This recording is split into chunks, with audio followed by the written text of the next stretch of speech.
మహాగణాధిపతయే నమః. ఓం గురుభ్యో నమః. ఓం శ్రీమాత్రే నమః. పరమేశ్వర స్వరూపమైనటువంటి జ్యోతిష, వాస్తు మరియు ఇతర అనేకమైనటువంటి శాస్త్రములను మనకు అందించినటువంటి మహర్షులకి నమస్కారం. హయగ్రీవ హయగ్రీవ హయగ్రీవేతి యో వదేత్తస్య నిస్సరతే వాణి జహ్నుకన్యా ప్రవాహవత్. అరుణాం కరుణాతరంగితాక్షీం ధృతపాశాంకుశపుష్పబాణచాపాం అనిమాదిభిరావృతాం మయూకైః అహమిత్యేవ విభావయే భవానీం. శ్రీమాత్రే నమః. ప్రేక్షకులకి ఆ లలితాంబిక అమ్మవారి యొక్క అనుగ్రహం పరిపూర్ణంగా కలగాలని మనస్ఫూర్తిగా కోరుకుంటూ, ఈ వారం 4వ తేదీ నుంచి 10వ తేదీ వరకు ఉన్నటువంటి గ్రహస్థితి ఏ విధంగా ఉంది, ఈ వారం అసలు ఏ గ్రహాలు మారుతున్నాయి అని చెప్పి చూసుకున్నట్లయితే, మనకి పెద్ద గ్రహాలైనటువంటి అంటే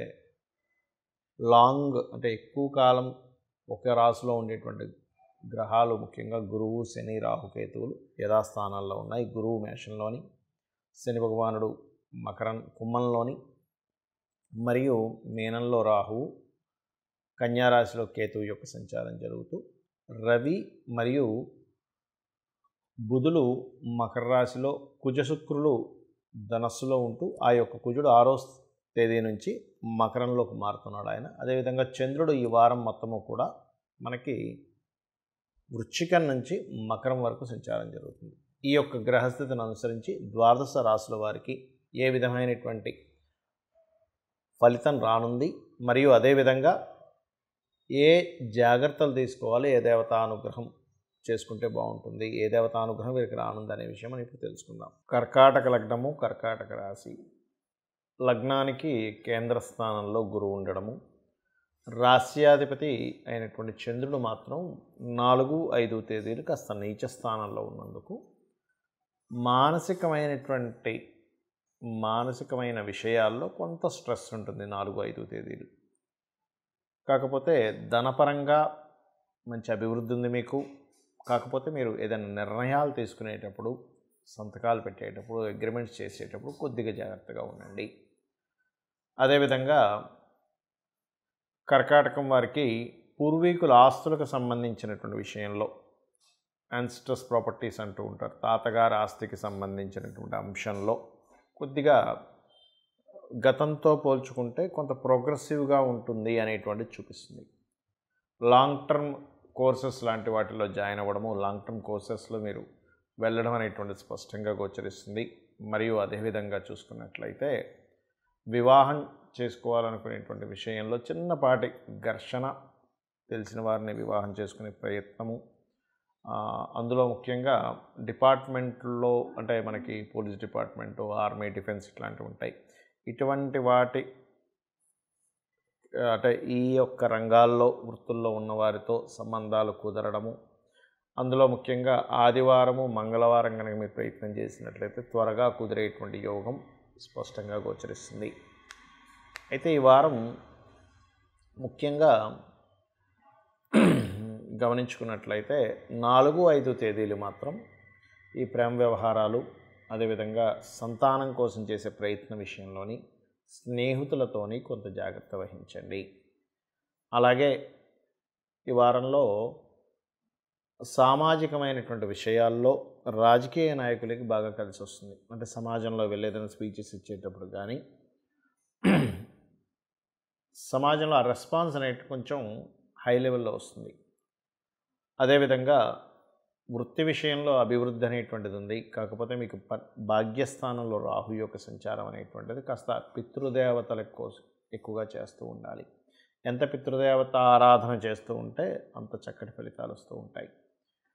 అదేవిధంగా ఇన్వెస్ట్మెంట్స్ చేయడానికి ఇప్పుడు ఎటువంటి కాంబినేషన్స్ ఉన్నాయి అని చెప్పి చూసుకున్నట్లయితే, కాస్త ఇన్వెస్ట్మెంట్స్ విషయంలో మాత్రం చేసే ఇన్వెస్ట్మెంట్స్ ఇది రైట్ టైం, అందులో ఎటువంటి డౌట్ లేదు. అదేవిధంగా విదేశాలకు వెళ్ళి ఉద్యోగాలు లేదా ఇంపోర్ట్ ఎక్స్పోర్ట్ బిజినెస్ సంబంధించినటువంటి విషయాల్లోని అనుకూలత అనేటువంటిది స్పష్టంగా గోచరిస్తుంది. ఇక మీరు చేయవలసినటువంటి దేవతా ఆరాధన ఏమిటి? స్కందుని యొక్క ఉపాసన చేయండి. సూర్యభగవాను చూస్తూ ఓం స్కందాయ నమః అనే నామస్మరణ రోజు 10 నిమిషాలు చేయండి.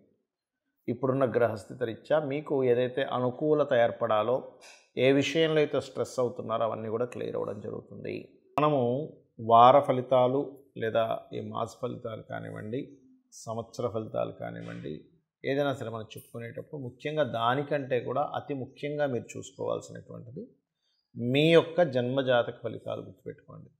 ఇది తెలుసుకోవాలంటే మీరు జన్మించినప్పుడు ఉన్నటువంటి సమయం, జన్మించిన ప్రదేశము, మీరు పుట్టినటువంటి డేటు, టైము, మంత్ ఇవన్నీ కూడా అవసరం. అంటే నెల ఇవి కూడా అవసరం.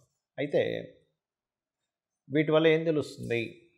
మీరు జన్మించినప్పుడున్న గ్రహస్థితి ఎలా ఉంది, మీరు జన్మించినప్పుడున్న లగ్నం ఏమిటి, ఆ లగ్నాన్ని బట్టే మీ యొక్క స్థితి జాతచక్రం చూసి ఆ వ్యక్తి ఏ లగ్నంలో అయితే జన్మించాడో ఆ లగ్నాన్ని బట్టి యాజ్ ఇట్ ఈజ్గా ఆ వ్యక్తి యొక్క తత్వం ఇలా ఉంటుంది అని చెప్పొచ్చు. అదే జ్యోతిష్ శాస్త్రం యొక్క గొప్పతనం. అదేవిధంగా చాలామంది చూడండి, ధనం కోసం ఇబ్బంది పడుతున్నామండి, నాకు ఎందుకు ధనం రావట్లేదో అర్థం కావట్లేదు, ధన సంబంధించిన విషయంలో ఏ మార్గంలోకి వెళ్తే నాకు డబ్బులు వస్తాయో అర్థం కావట్లేదు అని చాలామంది ఇబ్బంది పడుతూ ఉంటారు. మీ యొక్క జన్మజాతకంలో ఆ యొక్క రహస్యం దాగుంటుంది. అంటే 2వ స్థాన అధిపతి ఏ గ్రహాలతో కలిసి ఉన్నాడు, దాన్ని వ్యతిరేకించేటువంటి మహాదశలు ఏమైనా వచ్చాయా, అందుకే మీకు ధన సంబంధంగా ఇబ్బంది కలుగుతుందా లేదా కుటుంబ సంబంధమైన ఇబ్బంది కలుగుతుందా అనేటువంటిది మీ జన్మజాతకంలో ఉంటుంది. అదేవిధంగా మీరు చేసే ప్రయత్నాలు కావచ్చు, మీకు గృహ వాహన యోగాలు ఎప్పుడున్నాయనేటువంటిది కావచ్చు, అదేవిధంగా మీరు ఏ దిశలో మీరు నివసిస్తే బాగుంటుంది, అన్ని డైరెక్షన్స్ మంచివే వాస్తవానికి, కానీ మీకే దిశ పనికొస్తుంది, మీకే విద్య పనికొస్తుంది. చాలామంది ఒక విద్య చదువుతారు, అది పనికిరాదు కొన్నిసార్లు, మరలా పెద్ద అయిన తర్వాత ఇంకొన్ని అవసరాల కొద్దీ కొన్ని కోర్సెస్లో జాయిన్ అయ్యి ఆ రకంగా మరలా వాళ్ళ జీవనోపాధికి సరిపోయేటువంటి విద్యల్లోకి వెళ్ళవలసి వస్తూ ఉంటుంది. అదేవిధంగా మీ సంతాన అభివృద్ధి, అసలు వివాహ యోగం అసలు ఎప్పుడుంది చాలామందికి తెలియక వివాహ యోగం లేని సమయంలో ఏదో ప్రయత్నం చేసుకోవడం, దాని తర్వాత ఇబ్బంది పడడం, ఉన్న సమయాలు వాళ్ళు ప్రయత్నం చేయకపోవడం అనేటువంటిది జరిగి వాళ్ళు సమయాన్ని అనవసరంగా వృధా అయిపోతూ ఉంటుంది.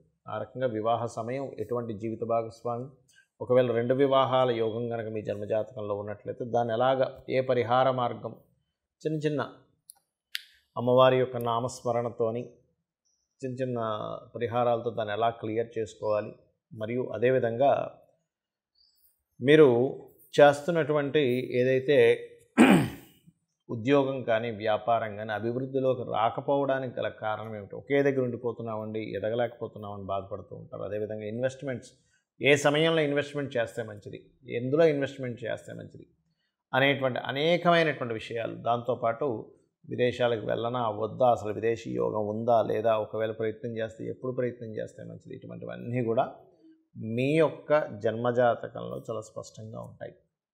మరి మీకు ఇక్కడ సందేహం కలగవచ్చు, ఏమండి మరి ఈ జన్మజాతకంలో ఇవన్నీ ఉన్నట్లయితే మరి నేను ఈ వార ఫలితాలు కానివ్వండి, మాస ఫలితాలు కానివ్వండి, ఇవన్నీ ఎందుకు చెప్పుకుంటున్నాము, ఇది ఎందుకు వినాలి అని మీకు సందేహం కలగవచ్చు.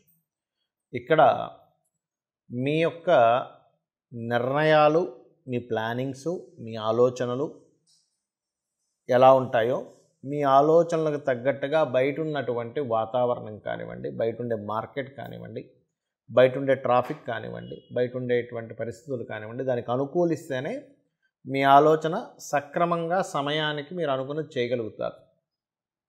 బయటంతా ట్రాఫిక్ జామ్ ఉంది, ఒక దగ్గరికి వెళ్ళాలి, మీరు అరగంటలో వెళ్ళిపోతారు కామన్గా అయితే, ఆ డిస్టెన్స్ ఒక 20 కిలోమీటర్లు 15 కిలోమీటర్లు అనుకుంటే.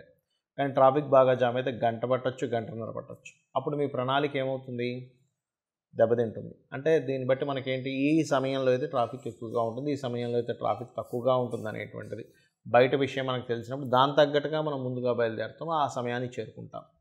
బయట ఉండే మార్కెట్ కావచ్చు, అంటే ఇప్పుడు చూడండి, ఒక ప్రోడక్ట్ రిలీజ్ చేస్తున్నాం, బయట దీనికి ఇంత డిమాండ్ ఉంది లేదా లేదు, ఇంత ప్రైస్ పెడితే ఇది వెళ్తుంది, ఇంత ప్రైస్ పెడితే ఇది అమ్ముడు పోదు అనేటువంటిది ఒక లెక్క ఎలా ఉంటుందో, బయట ఉండే విషయాల్ని, మార్కెట్ని, ట్రాఫిక్ని, పరిస్థితుల్ని ఎలా అంచనా వేసి మన నిర్ణయాలలో మార్పులు చేసుకుంటూ ఉంటాము. అదేవిధంగా గోచార ఫలితాలు కూడా అంతే. అంటే ఇప్పుడున్న గ్రహస్థితి దేనికి సపోర్టివ్గా ఉంది, ఫలానా రాశి వారికి ఫలానా సంబంధించిన వాటిల్లో సపోర్టివ్గా ఉంది కాబట్టి మీరు ఇది చేయడానికి మీకు గనక మీ జన్మజాతకంలో కూడా దీని అనుకూలత ఉంటే ఇది చేయడానికి ఈ యొక్క గ్రహస్థితి గోచారరీత్యా బాగుంది అని మనం అర్థం చేసుకొని ముందుకు వెళ్ళడానికి మనం చెప్పుకునేటువంటిది ఈ యొక్క గోచార ఫలితాలు. ఈ గోచార ఫలితాలు చేసుకుంటూ తెలుసుకుంటూ మన జన్మజాతకంలో ఉండేటువంటి గ్రహస్థితిని కూడా తెలుసుకుంటూ మనం గనక అడుగు ముందుకు వేసినట్లయితే ఎక్కడా కూడా నష్టపోకుండా ఇబ్బంది పడకుండా ఉంటామని చెప్పి మనకు జ్యోతిష్శాస్త్రం మహర్షుల ద్వారా అందింది. ఆ యొక్క మహర్షుల యొక్క అనుగ్రహాన్ని, ఆ లలితాంబిక అమ్మవారి యొక్క అనుగ్రహాన్ని మీకు పరిపూర్ణంగా కలగాలని మనస్ఫూర్తిగా కోరుకుంటూ శ్రీమాత్రే నమః.